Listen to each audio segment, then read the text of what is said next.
Lindol dito, lindol doon. Since last year lang po, 2023. Tapos itong 2024, ang dami raw pong naitalang mga pagyanig. Yung iba nakakabahala dahil sobrang lakas, Pero yung iba naman po ay mild lang. In fact, mararamdaman lang yung mga mild kung nakahiga ka. If you're lying in bed. But if you're moving, like me nung lumindol daw, sabi lumindol nung I think 2023 din yon, mahina lang naman. Ako'y naliligo so hindi ko po siya naramdaman gabi, no? So ito pong pag-uusapan natin ngayon ay isang katotohanan ng futuristic event. Isang event na mangyayari sa Great Tribulation. Kaya meron tayong pinangangambahang the big one na actually dito po sa ating lugar sa Maynila tatama raw yung sentro, no? Yung fault line, di ba? Pero alam po ba ninyo yung the big one na yan ay wala pong panama. O yun, should I say that? Walang panama doon sa lindol na magaganap sa Great Tribulation. Bakit ko po yan nasabi? Meron po ba kayong mga Bibles? No? I want you to open your Bibles with me to Revelation chapter 16 verse 18. But the one with me right now is something that I searched on Google. Ito po ay ang Salita ng Diyos version. A very popular version came out in 2010, I believe. At ito po ay nagkaroon po ng popularity sa lengguaheng Pinoy. No? So ngayon, ang Salita ng Diyos version ay mapagkakatiwalaang version sapagkat ito po yung Tagalog version ng New International Version or NIV. Ayun. Okay? So, masyasyak po kayo kung paano i-describe ng ang salita ng Diyos na version, ang lindol na darating sa Great Tribulation. You will be shocked. Ready na ba kayo? Okay. Kung na kay Jesus tayo, hindi tayo matatakot. Unang-una, mararapture na tayo, hindi natin mararanasan ito. Okay? Pahayag 16:18. In English, Revelation chapter 16 verse 18. Pero syempre Tagalog yun nasa akin dito.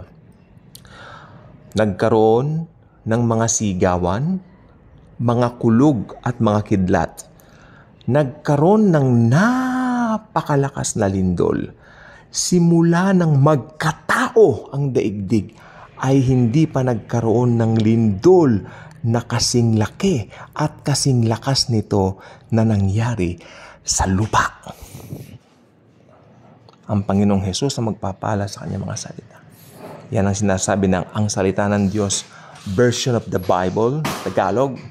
So, simula ng magkatao palayaring daigdig na yun Ang daigdig na ito ay hindi pa nakaranas. Sorry po sa mga asong makukulit.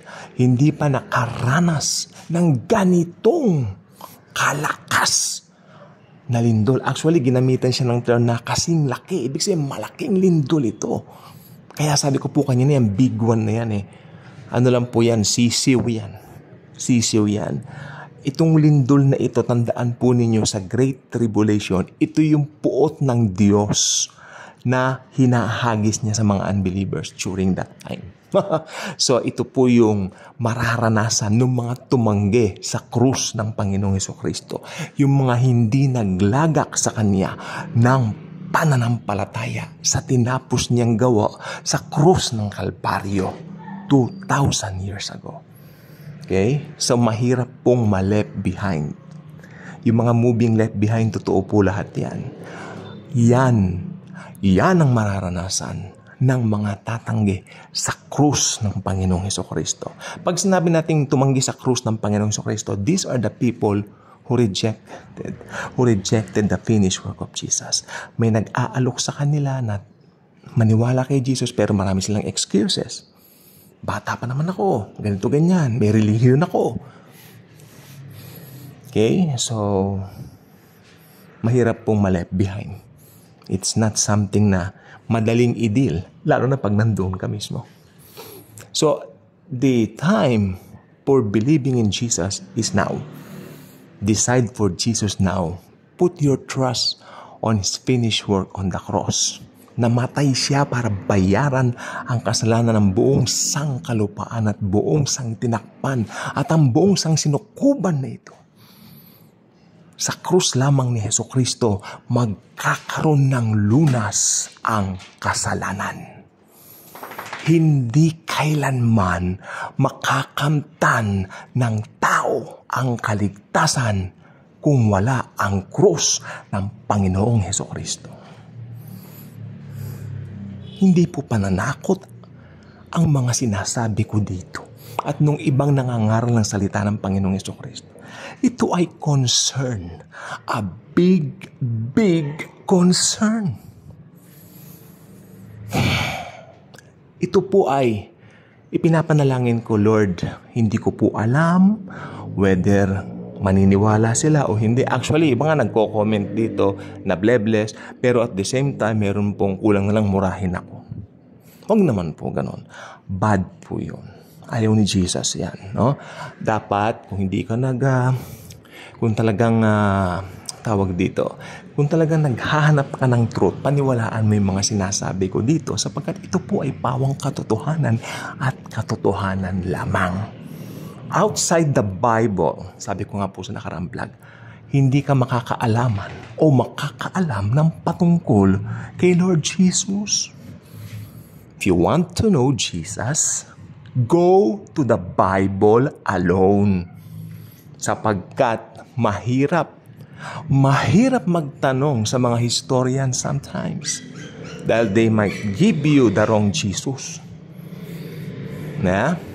Sa amin kayo magtanong. Kaming may mga Holy Spirit, no, na nananahan sa aming mga born-again Christians. Matapat naming sasabihin, Jesus loves you. Namatay siya para sa inyo. Gusto niya kayong iligtas tulad ng pagligtas niya sa amin. Okay? At ang kaligtasan po ay open para sa lahat. Hindi ito exclusive sa isang relihiyon lang. It's for all people. Makinig pong mabuti. For God so loved the world that He gave His only begotten Son, that whosoever believeth in Him will not perish, but will have everlasting life. Yung perish na sinasabi din naniniwala ko, ito po yung siyempre kapamakan sa impyerno. Pero at the same time, sa ating mga believers, dahil nagtiwala tayo kay Jesus, hindi na rin tayo mapeperish doon sa the big one o sa malakas na lindol na darating dito sa Great Tribulation. Aalisin na tayo ni Lord Jesus dito. The Lord Himself, Jesus Himself, will remove us here. Hindi niya hahayaan na ang kanyang mga anak o ang kanyang bride na pakakasalan niya sa hapag ng God the Father ay sumuong sa napakalakas na lindol na ito na kailanman ay hindi pa naranasan ng buong sangsinukuban na ito. Okay? So, let me give you the verse again. In case you have some doubts, go get your Bibles with you and open it to Revelation chapter 16 verse 18. The one here with me, Tagalog, ang salita ng Diyos. Uulitin ko po siya. Okay, for the sake of clearing everything. Nagkaroon ng mga sigawan, mga kulog, at mga kidlat. Imagine that. Magano siguro. Parang pelikula lang Nagkaroon ng napakalakas na lindol. Simula ng magkatao ang daigdig, ay hindi pa nagkaroon ng lindol na kasing laki at kasing lakas nito na nangyari sa sangkalupaan. Isang katotohanang magaganap at magaganap. The only question here is, tinanggap mo na ba si Jesus sa buhay mo?